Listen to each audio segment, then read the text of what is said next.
Hello and welcome to the Fantasyland Basketball Podcast. As always, I'm your host, Mark Shorten.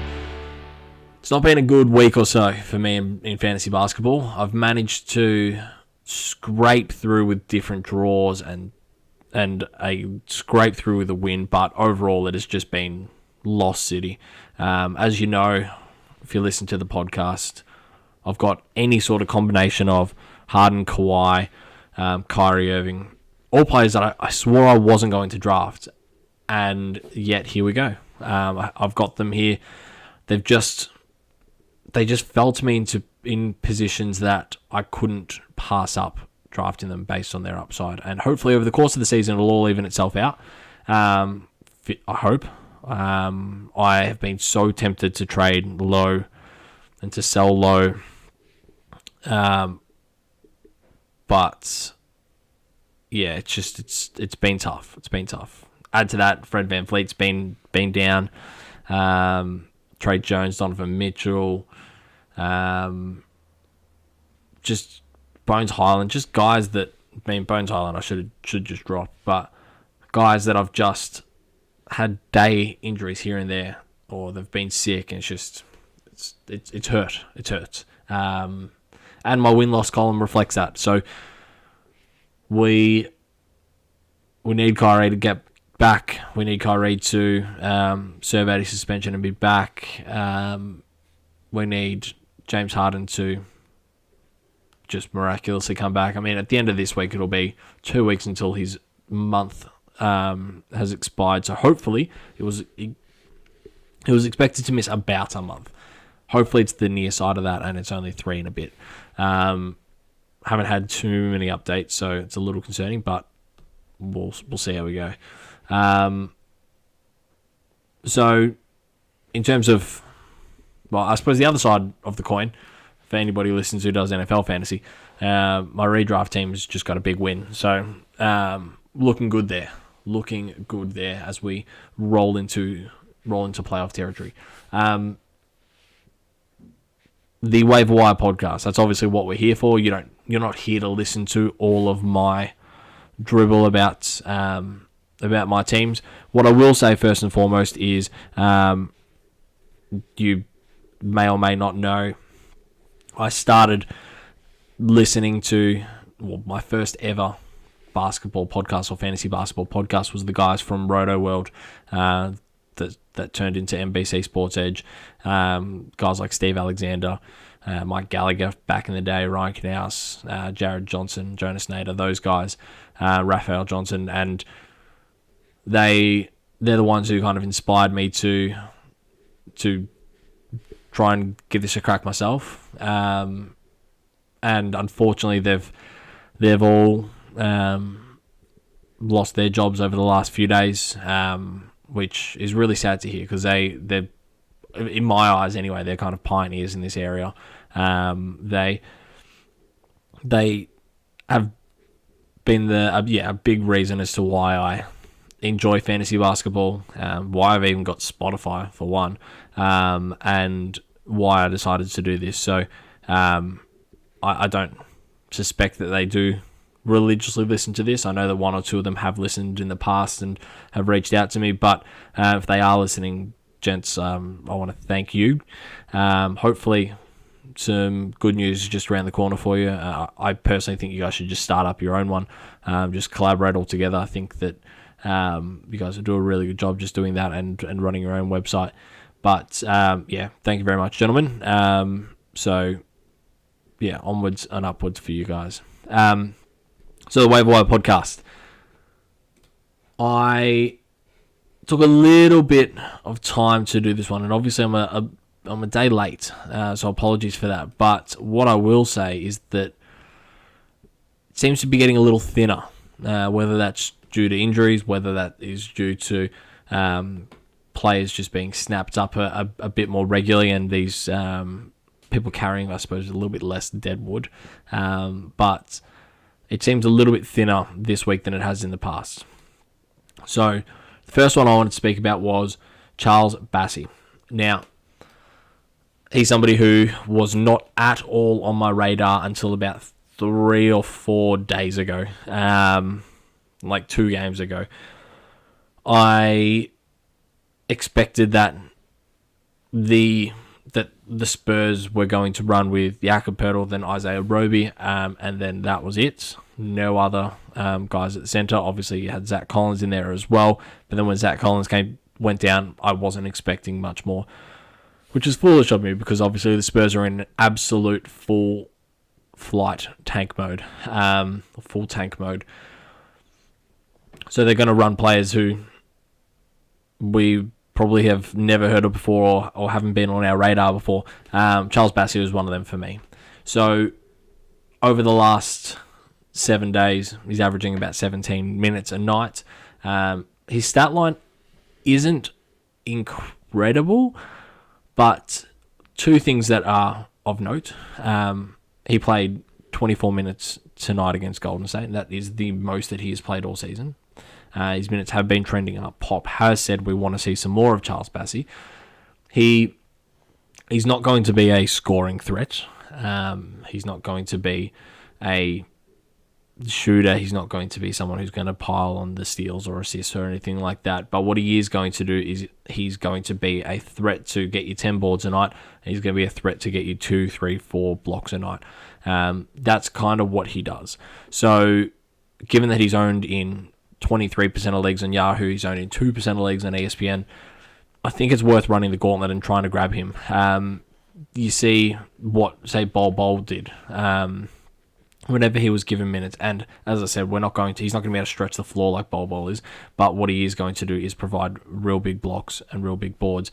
And that right there is enough to get you into top 75, top 70 value. And if he can keep up the pace of, or if his minutes keep on going towards 30 minutes a night, in a full tanking team where Jakob Poeltl, if they start to win too many games, Poeltl's not going to be staying on the court for too long. Charles Bassey is somebody who has got relevance now, who might even have relevance in a few months from now. As I said, his minutes are trending up. Blocks, 2 blocks in the most recent game, 4 blocks in the game before that, 7 boards and 14 boards. I think Charles Bassey is absolutely worth a look. The other thing is that the San Antonio Spurs play 5 games this week.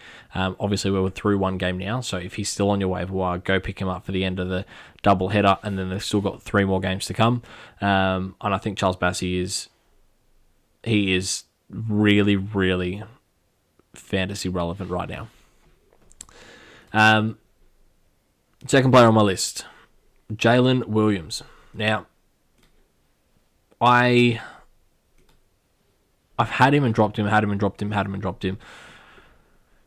The fluctuation of when he has been in my team and when he has not been in my team is the fluctuation of minutes, and I don't expect that is going to really stop all that much. I do think that we're going to plateau at a point of about 25 minutes a night, 26 minutes a night, but what we have seen is that whenever he has played big minutes, whenever he's played 30-plus minutes, he's been really fantasy relevant. Most recently, today, 36 minutes against Boston, 14 points, 6 boards, and a block. Not too bad. 2 nights ago, or 2 games ago, 30 minutes, 10 points, and 11 assists. Like, he is going to 27 minutes a few games before that, 4 steals, 13 points, 3 and 3. We're going to have to take the good with the bad here, but Jalen Williams, given that he is only owned in 18% of Yahoo leagues, 2% of ESPN leagues, obviously they see a lot in him. They are starting him now, which is really, really relevant. He's somebody that I'd be looking to roll the dice on purely because they trust him. Do I trust him? Maybe, maybe not. Have I been wrong in the past? Absolutely, I've been wrong in the past. Will I be wrong in the future? Definitely not. No. If OKC trusts a young player, then I think that we're right to then trust in OKC. They've done it before. They make fantasy guards relevant all over the place. So you got to trust in Sam Presti. Got to trust in the association or the franchise that they see something that we ordinarily don't. Lou Dort, 2 years ago, was a nobody. Now he's definitely a fantasy relevant player. Josh Giddey was taken a lot earlier than what people thought that he should have been taken. Very, very relevant fantasy guard. Not playing so well this year, but he's still a cornerstone piece for their future. Jalen Williams could definitely be somebody that over the next week or so takes the leap and has one big game and that everybody's rushing to the waiver wire. So depending on how your roster's set up, maybe Jalen Williams is somebody that you take a look at this week. Javon Carter. He is playing ridiculously well, and I did not see this coming. Last 7 days, 20 points, 3 boards, 7.7 assists, 1.3 steals, and a block.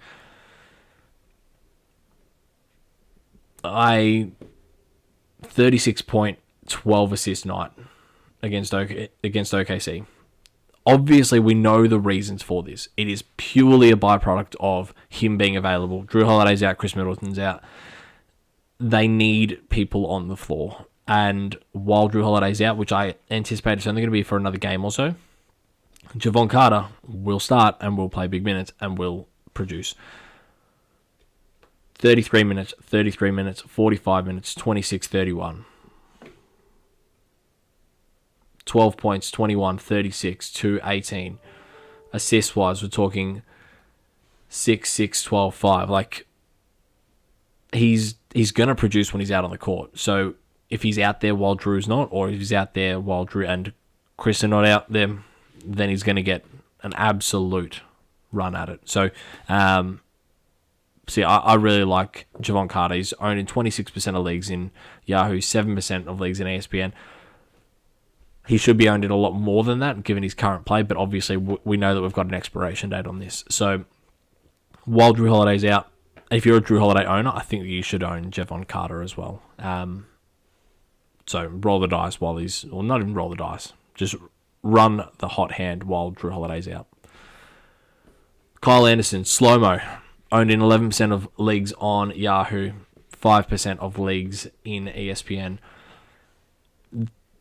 That's probably a little bit low for both of those in my eyes. The reason being, slow-mo just does a bit of everything. It's going to get you okay points, going to get you okay boards, going to get you okay assists, going to get you okay steals, going to get you a block, or thereabouts.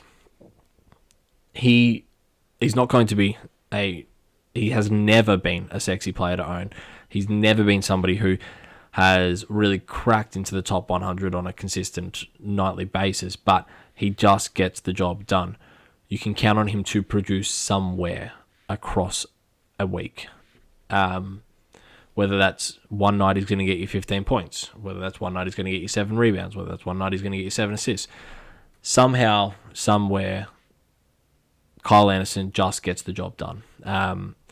He's playing minutes in the mid-20s for Minnesota at the moment. I expect that number is going to continue to go up as he gets some more fitness under his belt. I wouldn't be surprised if he stayed or got back into the starting position there. He's just fundamentally he's a really nice basketballer and he gets the job done. And I think that he's somebody that Minnesota need in their team. The case could be made for him to start over McDaniels at the small forward spot. I personally think that they eventually will do that. I think that he's probably better served from a fantasy side off the pine. It allows him to do a bit more creating with the ball in his hand without the ball dominant guys like D'Lo and Cat. But I think that he's going to have a decent season. And if you're in a deep league, I think Kyle Anderson is somebody that you should really look at for rest of the season value, because I think it's there. Same as this next guy who over the last 7 days, just been unreal. So Patrick Williams. if Zach LaVine or DeMar DeRozan go down for an extended period of time and you don't have Patrick Williams, you need to pick him up. With opportunity comes some really nice, well-rounded stat lines for Patrick Williams. Over the last 7 days, 11 points, 5 rebounds, just under a steal, and just under 2.5 blocks per game. He's had a block or more. In fact, he's had a block or a steal in every single game this year. Every single game, he's had a block or a block or a steal, which shows his defensive prowess. His minutes have also been trending up and up and up and up and up towards 30. If we can get him at 30 minutes a night, I would dare say that a steal and a block every single night is standard. Potentially games where he has a little bit more, as well as 13, 14, 15 boards, 5, 6, 7 rebounds, and a couple of assists. Patrick Williams is, and referencing back to the guys at Roto World, Roundball Stew, and I believe it was Jonas Nader, spoke about the fact that if anybody in the league is going to be the next Kawhi Leonard, it's going to be Patrick Williams. Really strong defensively, better than what his stats even show, better playmaker than what he's given credit for, scores really well, and is just a fundamentally good basketballer. And I think that he's going to be a really big piece for the Chicago Bulls moving forward. If anything, if any of their starting guys go down for an extended period of time, I think Patrick Williams is going to then get over 30 minutes a night, and I think we're going to see the benefits of that. So I really like Patrick Williams moving forward. I really like Patrick Williams for this week as well, and I would dare say that Patrick Williams could be a second half of the year waiver wire pickup. Somebody who will win your league in the second half of the year off the waivers. Big call, but I, like many others, is very high on Patrick Williams. Unfortunately, that is it. Hopefully everybody... What week are we in? Week 5 for fantasy? Hopefully everybody has had a really nice start to their week 5 week. 1 day in. Having a look at my stat line, some good, some bad. But all the best moving forward. And if you are new, then don't forget to rate and subscribe.